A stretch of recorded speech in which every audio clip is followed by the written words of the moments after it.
I feel like when you suppress emotions, that can come out in so many different ways, and one of them is hunger. So, are you saying that hunger allows us to kind of go in the backwards direction of that and see, okay, what's being suppressed and try to unravel it from there? The science shows that when we experience stress, when we experience difficult emotions, that those hunger hormones go up even when we are fed.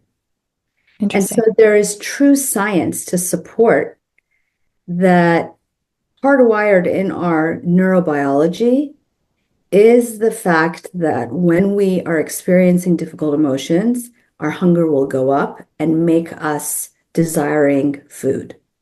Now, when do we experience difficult emotions? It's when something is off, when essentially there is a need that is not being met. Welcome to Side Note, the podcast, where we empower ambitious women with new perspectives. I'm Samantha Fackler, your host. Join me for off-the-cuff conversations with the most authentic people I can find. Entrepreneurs, creatives, authors, visionaries. We welcome you as you are and hope you leave with what you need. This is Side Note, the podcast where big ideas become real. Welcome to the show, Adrienne Youdim, physician, author, and keynote speaker. I'm so happy to have you here. I'm so glad to be with you, Samantha. Thank you. Well, you have such an impressive background, and I would love for you to share your story and who you are and what your work is about with our audience. I am first and foremost a wife and mother. I have three children. My oldest is in college. I have a child who's a graduating senior, and I have an 11-year-old. And so my life is very busy and fulfilled with them. I'm also a practicing physician. I'm an author, and I'm a speaker, and very much intrigued by and motivated by helping people nourish their potential so that they can thrive in their lives, in their workplaces, and beyond.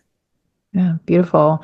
You have a TED Talk, TEDx Raleigh, and the title of it was Your Hunger is the Key to Understanding Your Unmet Needs.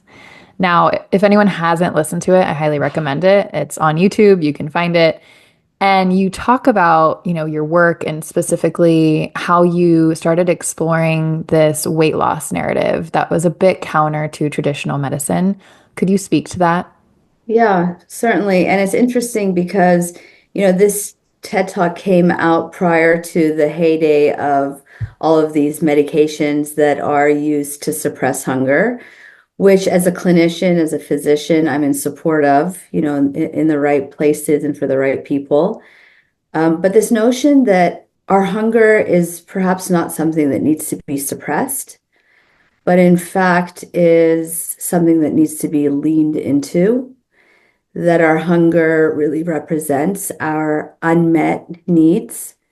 And when we can be with that hunger without shame or suppression or rejection, we have an opportunity to acknowledge what that need is and then to meet that need for ourselves. So it is counter to this idea of, suppressing hunger, but it's also kind of part and parcel with what people are trying to do when they are navigating hungers, whether it's for weight loss or, in other ways. Completely. It's so interesting because I feel like when you suppress emotions, that can come out in so many different ways, and one of them is hunger. So, are you saying that hunger allows us to kind of go in the backwards direction of that and see, okay, what's being suppressed and try to unravel it from there? What's really interesting is that the science actually supports this, that when we experience difficult emotions, that literally our physiologic hunger hormones that we all have, it's what modulates our real hunger for food, that those hunger hormones get hijacked. So in a normal circumstance, hunger hormone needs to go down in the body after we eat. So your gut is sending a signal to your brain, hey, I'm hungry, I need food. You eat breakfast, and then that hunger hormone, that signal goes down because now you've received food. But the science shows that when we experience stress, when we experience difficult emotions, that those hunger hormones go up even when we are fed. And so Interesting. there is true science to support that hardwired in our neurobiology is the fact that when we are experiencing difficult emotions, our hunger will go up and make us desiring food. Now, when do we experience difficult emotions? It's when something is off, when essentially there is a need that is not being met. Yeah, completely. Do you see common unmet needs in your patients? Yes. And actually, seeing that universal thread to the commonality of those needs is what inspired me to write the book Hungry for More, Mm. which goes through about 30 hungers. They're each short chapters, and they're represented by a patient vignette, so a patient who came to see me, which is really like a conglomerate of several patients, right? Because it was not just one that came in with that hunger. Um, and I think it's important to just emphasize this point because a lot of times our hungers or those needs that we long for, we hold with a sense of shame. But from my vantage point of doing this work for 20 years as a physician, when you see the same thing come up over and over again, you recognize, right, that this is not just reserved for one or two individuals. It's a common theme because it's universal. And Mhm. so some of the themes that I explore in the book are hunger for self-compassion, hunger for agency and autonomy. Perhaps we're in a job in which we don't feel seen or heard or fulfilled. We're not Mhm. living up to our own potential. Hunger for balance, while we are sometimes caretaking at the expense of ourselves, we're overworking at the expense of our families. And so these are just some of the common ones that come to mind. Yeah, those are fascinating. Why do you think there is so much shame linked with hunger? Because in our society, we put a tremendous amount of value on independence Hmm. and on success and striving, all of which are things that got you and I, and probably many of your listeners, to where we are. Hmm. But there does need to be this balance between what we can do for ourselves and what we want to achieve, which is totally okay. And the fact that as humans, we do need community, that we do need connection, we need downtime, we need to preserve our energy. And this is not, oftentimes these notions of self-care are seen as um, selfish or Soft. self-serving, soft. Yeah. But it really is an act of kindness, not only to ourselves, but to everybody around us. Hmm. Because when we can act from a place of being truly nourished, then we're able to serve and support the people and the systems around us. And this is something that feels very close to home right now for me personally, as I do have a child who's in college and she's dealing with anti-Semitism and discrimination and harassment on campus.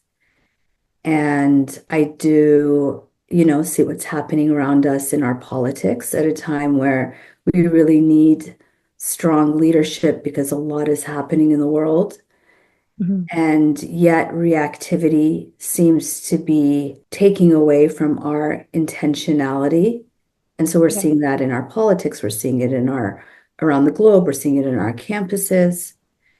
And so, what if we took the time to really care for ourselves? If we took the time to really address our own unmet needs, perhaps we would be better able to address these very important issues in our world right now with Mhm. more intention and clarity, as opposed to reactionary reactivity.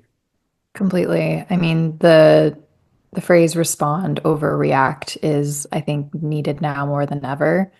What I see with some people is that they're like, well, the media is too charged, it's too emotional, it's too intense. I don't even want to look at it. So it's how do you find a balance with caring for yourself, nourishing yourself so that you have more of a boundary, so you still know what's going on, and then know what you can do about the causes that you care about. We're recording this in late October, so it's before the election. This episode might come out after the election, but what I've been chatting with people about is that piece of take care of yourself. Rest is productive. It gives you more energy in the long run than burning yourself out. And then, that nourishment, that self-compassion also increases your ability to connect with others, which, like you're saying, like our world desperately needs more of right now.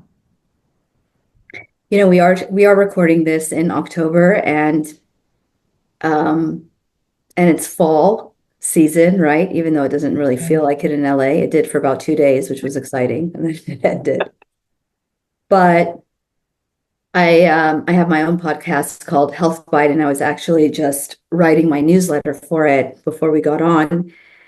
And the theme I was exploring today was, how the fall season, it's a time of like preserving energy. It's a time Mhm. of hibernation.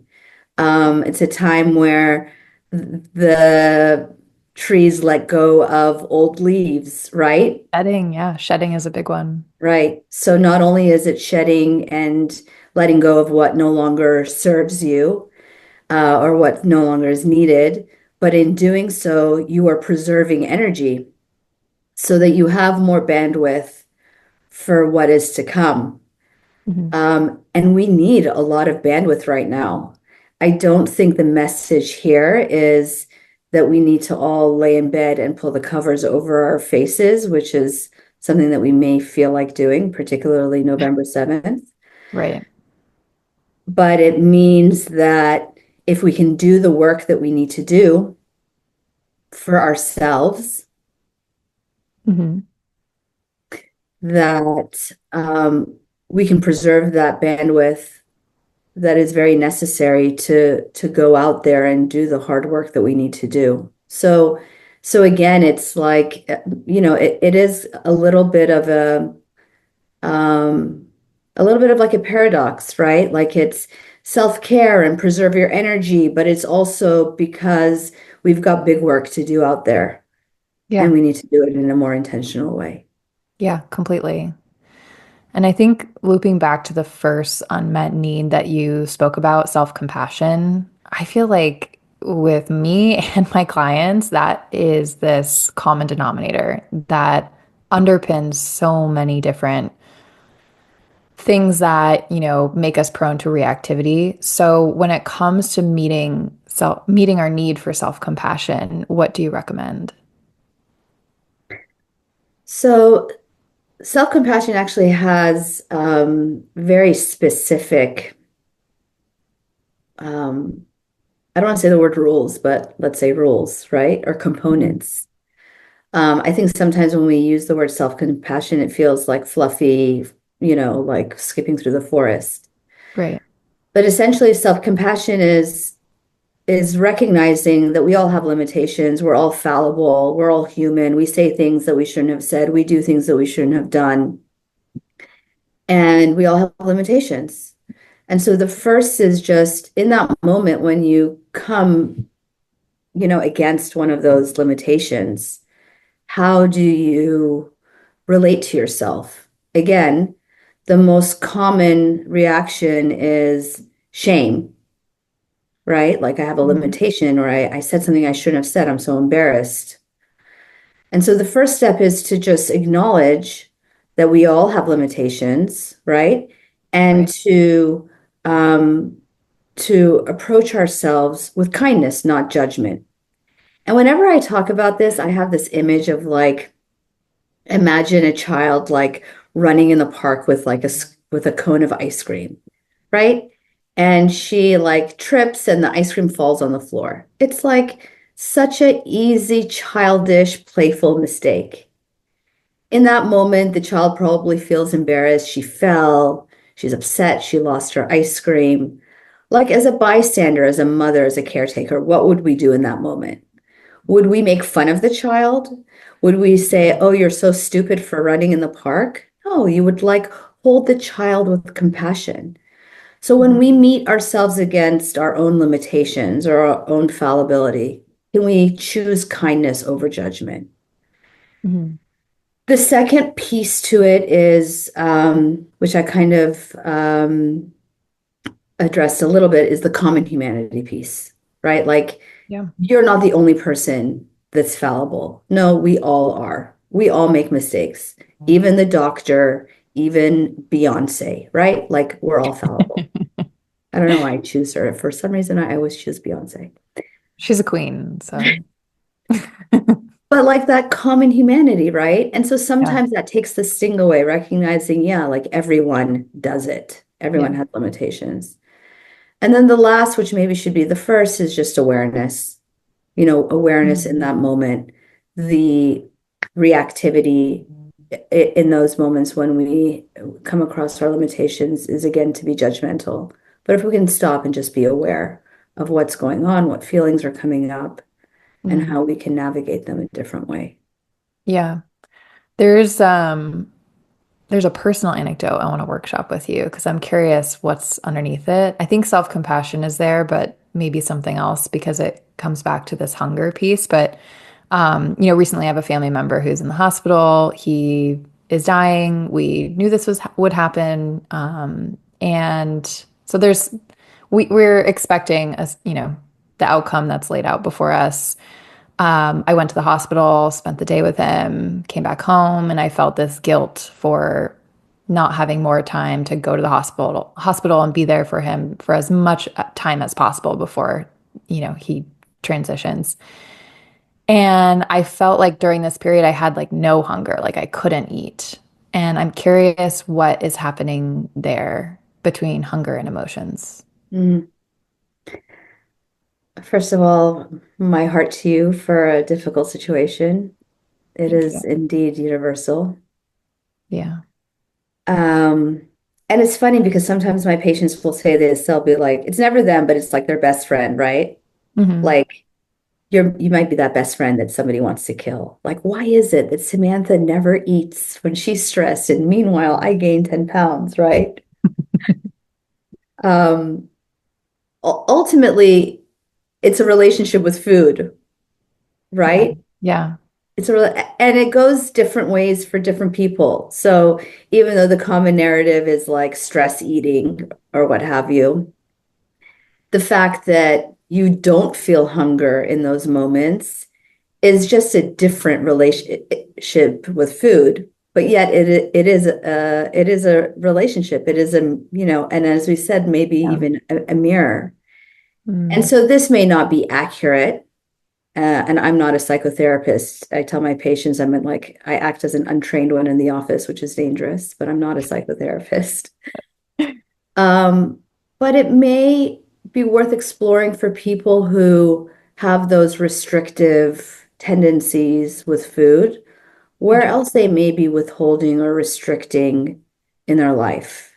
Yeah. Like if that soothing comes from withholding and not indulgence, Mm.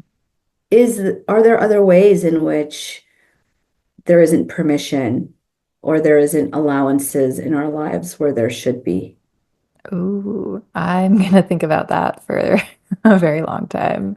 Yeah, I think for me, when I think about restriction, I think it's more, I feel like I need to do, and be really productive and, be a good business owner and manager and business coach to women and partner and friend and daughter and granddaughter. And then it's like, okay, wait, where's me in that? And so Yeah, drawing the connection right now. I think that's where it might be, is that soothing piece. I also think that, as you alluded to, we have so many hats.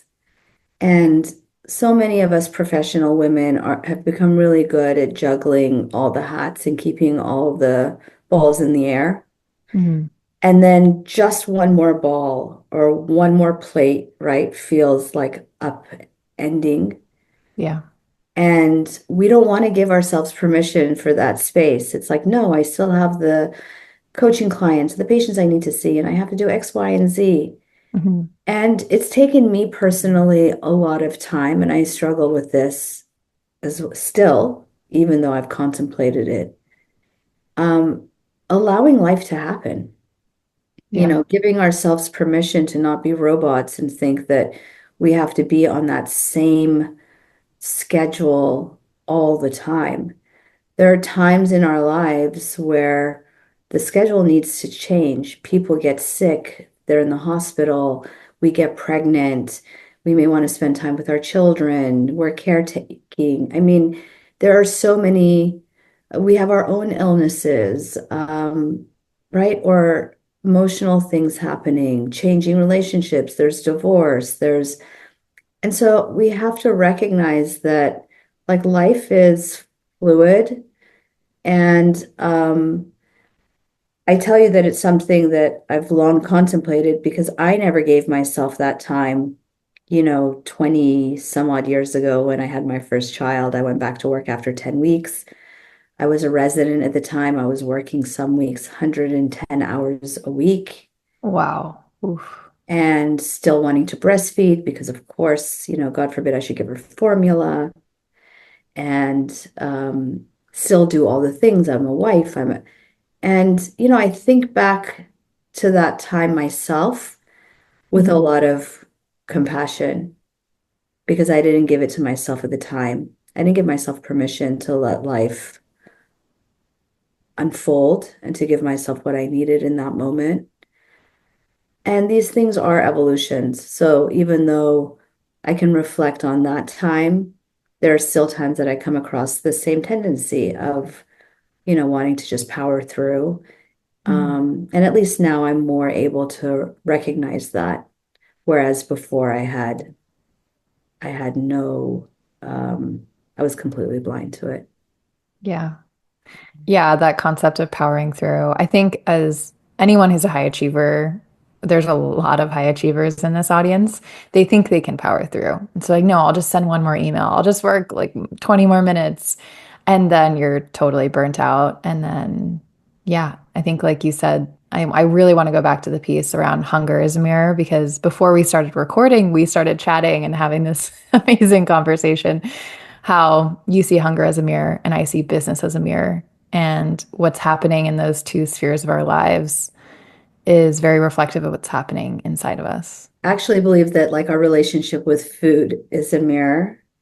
And that's because I've seen a lot of times that when people or patients of mine talk about how they relate to this weight loss journey, for example, or how they relate with food, the barriers that are coming up in the weight loss process can be seen in other areas of their lives. So, for example, a very common one is perfectionism. Mhm. And this sense that like people come in, they're now seeing a physician for weight loss. They should be able to lose X amount of pounds per week. And if they don't achieve X amount of pounds, so let's say like the goal in this person's mind is 5 pounds per week, but she achieves 4 pounds per week. She's not satisfied with 4 pounds. And ultimately, that adherence to the ideal, which in essence is what perfectionism is, Mhm. undermines the effort completely because they can't celebrate the 4 pounds. And then they're just so much more likely to say to hell with it. Yeah. And then we're off completely. We've regained those 4 pounds and the 4 pounds from the week prior. Whereas if we could just be okay with what is and recognize that 4 pounds is still 4 pounds a week and is, 16 pounds in a month. And even if it was 10 pounds a month, great, Yeah, that's a lot. right? And over time, if we can celebrate those successes, that we are going to, in fact, achieve those goals. Whereas if we're going to be a perfectionist about it, we are going to undermine ourselves by adhering to an ideal. So Mhm. this is one example of like somebody who may not recognize that that's what's happening in the weight loss journey, that it's really a form of perfectionism. But then when you point it out, the person will be like, oh, yeah, well, I do this with my projects at work, and I do this in my parenting.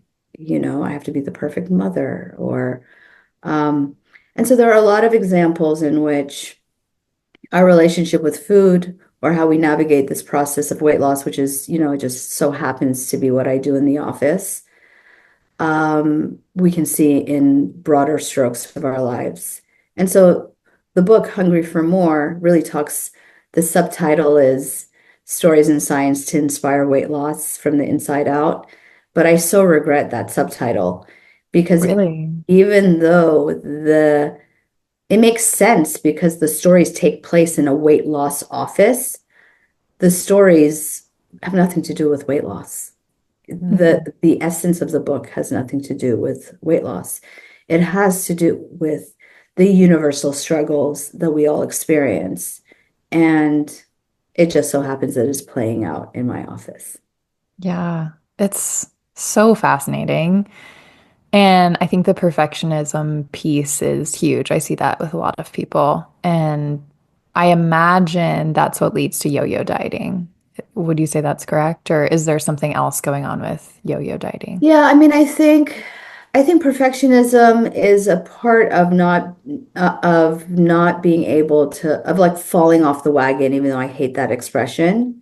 Mm. I feel like it's part of just not staying in or not having the resilience to get back in when we have a imperfection, right? So you go away for a month, you eat fettuccine in Rome, you come back, Yum. yes, yay you. But now we want to get back in. But if we're so fixated on that, if we can't have self-acceptance for that setback, which is not really a setback, it was a wonderful month in Italy, Mhm. then we can't get back into the game.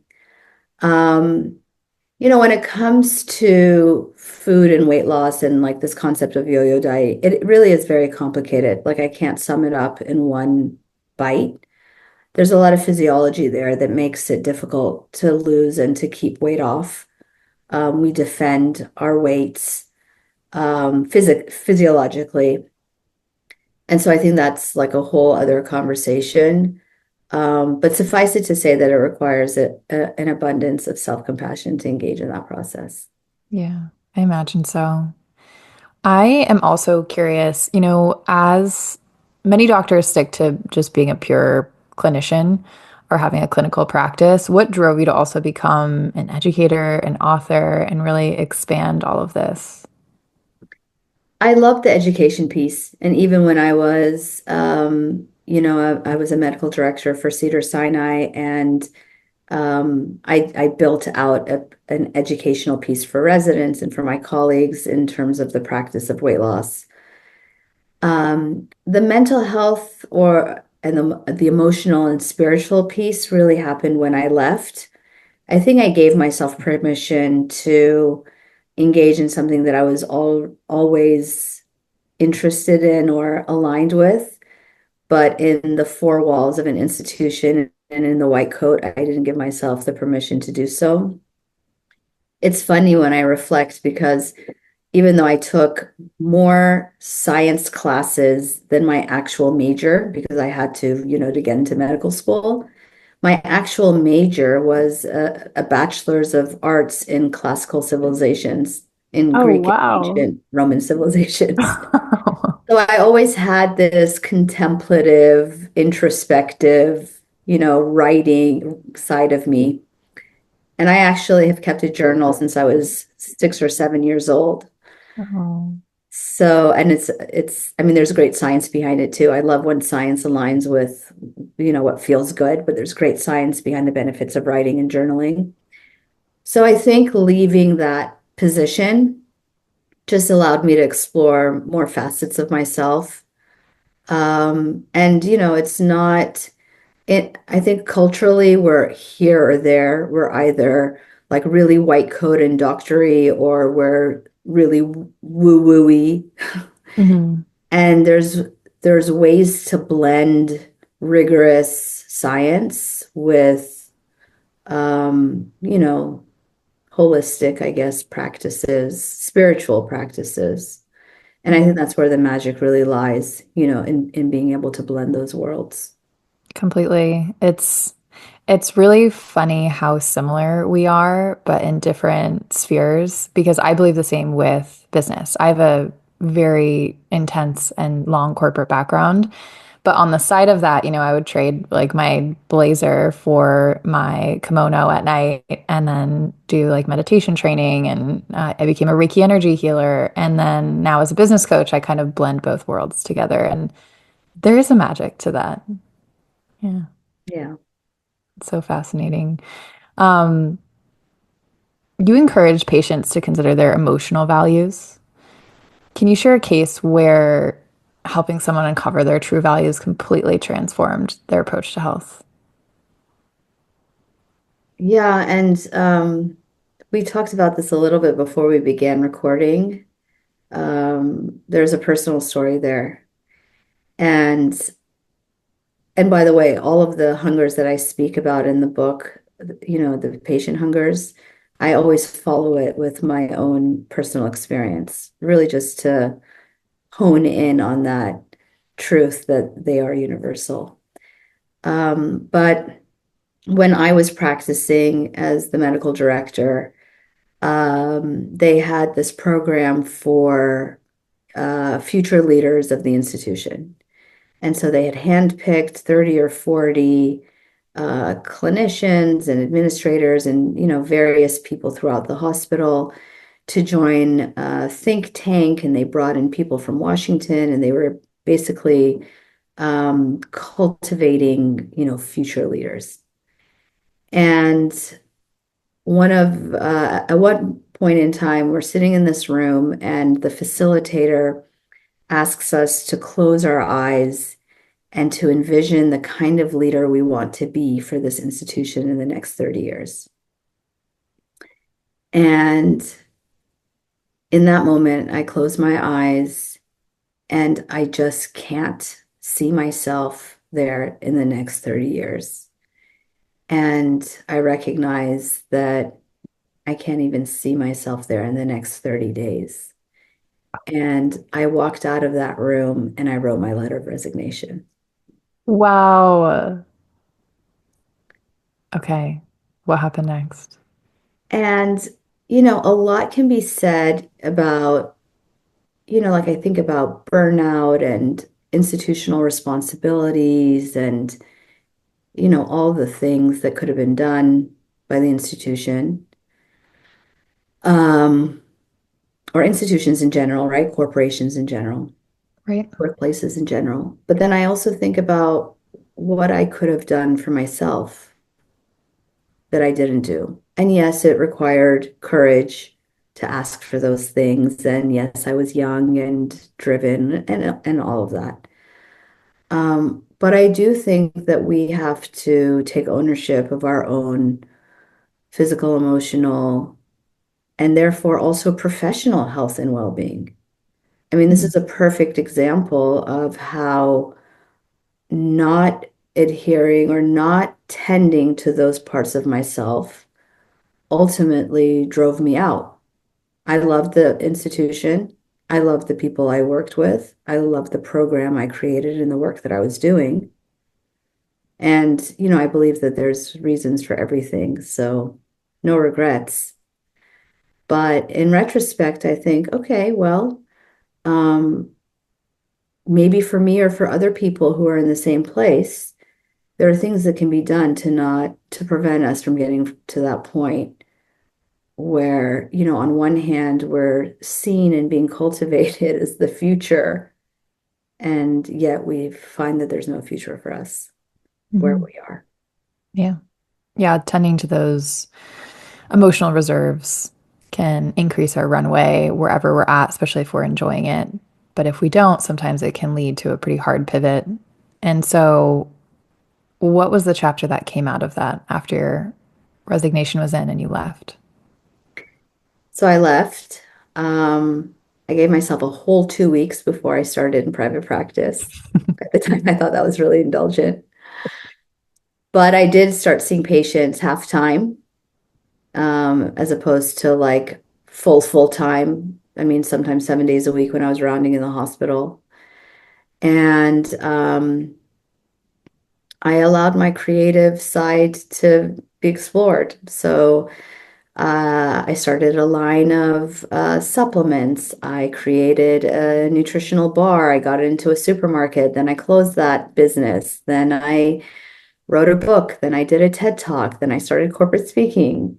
So a lot has evolved, and still I see patients in the office. Um, but yeah, I think so. Again, no regrets, right? Like Yeah. that was what needed, that pressure cooker needed to happen for me to get to the next step. Right. Um, but I think there's a lot that can be teased out, from that experience. Completely.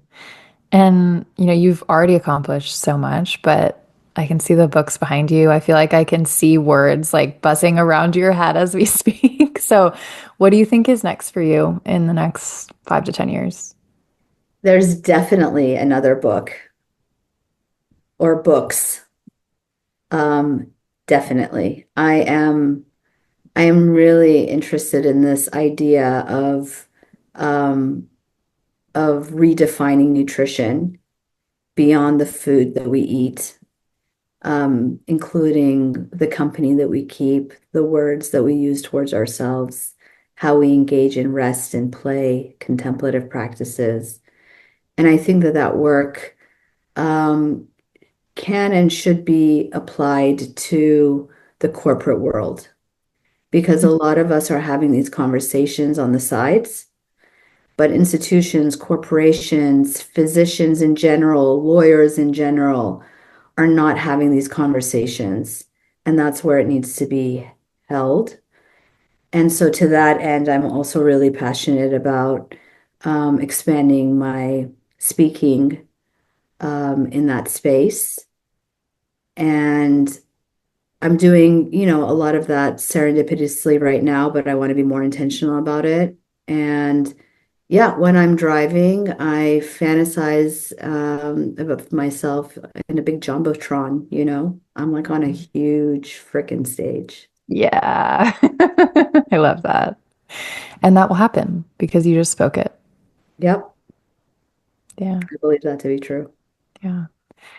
And yeah, I'm very, very passionate about nutrition and also the ingredients that go into our food and where those ingredients are from and getting high quality sources of meat and seafood if you eat those things. So I'm looking forward to reading all of your material coming out. If you are new to Dr. Adrienne Youdim's work, please check out her book, Hungry for More. Check out her TED Talk. We'll also link it in the show notes. It's awesome. Any other stories or anything you want to share with our audience before we close? I just want to double down on this point about, reactivity being hardwired in our biology. It's what we evolved in order to um, in order to get away from threat, in order to protect ourselves. But if we work from that template in our present day with our present day threats, we cannot show up and live our lives with intention, clarity, and purpose. Mhm. And so um, think about ways that you can nourish yourself. Ask yourself what you might need in this moment. We don't have to do all the things all the time, but just one thing to help temper that innate reactivity so that we can do better out there in the world, because that is what the world is calling of us in this moment in time. Oh yeah, that is a collective pop quiz happening right now for this generation of time, definitely. How do you personally nourish yourself after a long day? I know you mentioned journaling, but anything else that you go to? So I move my body daily.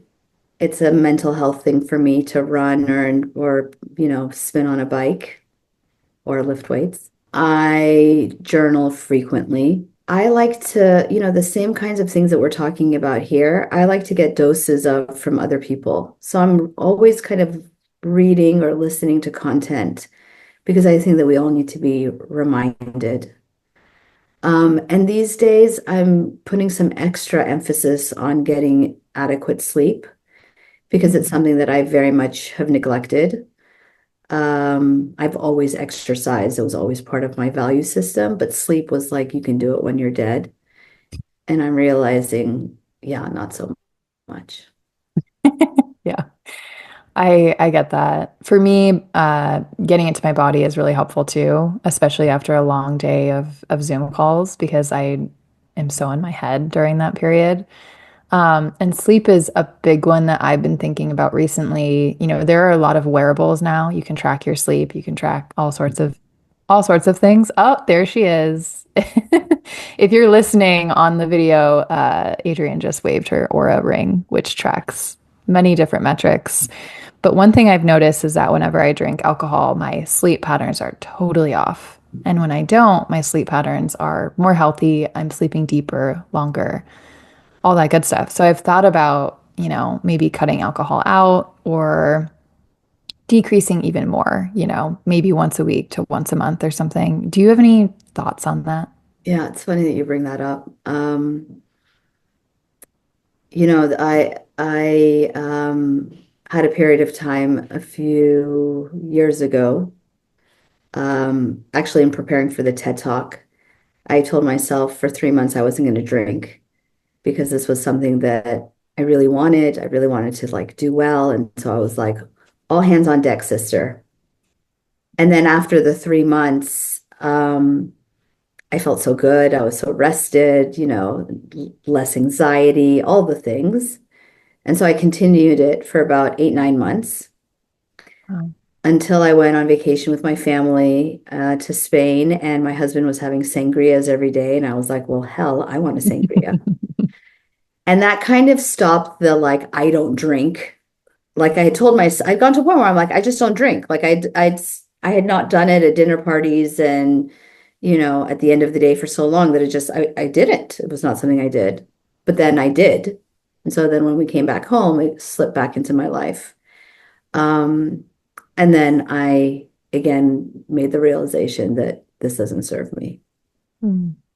Did you cut it out again for good or okay? Yeah, it's hard because it's so ingrained in our cultural everything. Mhm. Um, but I do think that we're going to reflect back on this time, just like we reflect back on, you know, smoking on airplanes and in classrooms. And we're Mhm. like, what the hell were we thinking? I think we're going to have our a coming to Jesus with alcohol. We're going to have an aha moment in the future. So I support your goal. Thank you. I appreciate that. Yeah, it's interesting to look back on these things. And I know there's a book, I'm blanking on the name, but it was talking about the cultural pressure to drink and alcohol in our society and coming back from that. And I find it interesting that the younger generation isn't drinking as much. Yes. Yes. I mean, there are some important things to be gleaned from that. Um, but also I feel like they're also engaging in other, recreational things. And so if the point is to be, free and clear and allow ourselves to feel our emotions and experience life the way it's supposed to and regulate ourselves in ways that are natural, I don't know. And it's not so much about being natural, but it's more just allowing yourself to just live the human experience without, veils. Completely. That we should put on a billboard somewhere. I think that's a good place to close. Just be gentle with yourself, the human experience, whatever that may look like. And yeah, be with your emotions to make everything a little bit easier, even if it feels hard in the moment. Yeah, indeed. Yeah. Well, Adrienne, thank you so much for coming on the show. I adored this conversation. I think this audience is going to get a lot out of it, and we will definitely be watching out for your next book. Amazing. Thank you. It was fun. Thank you.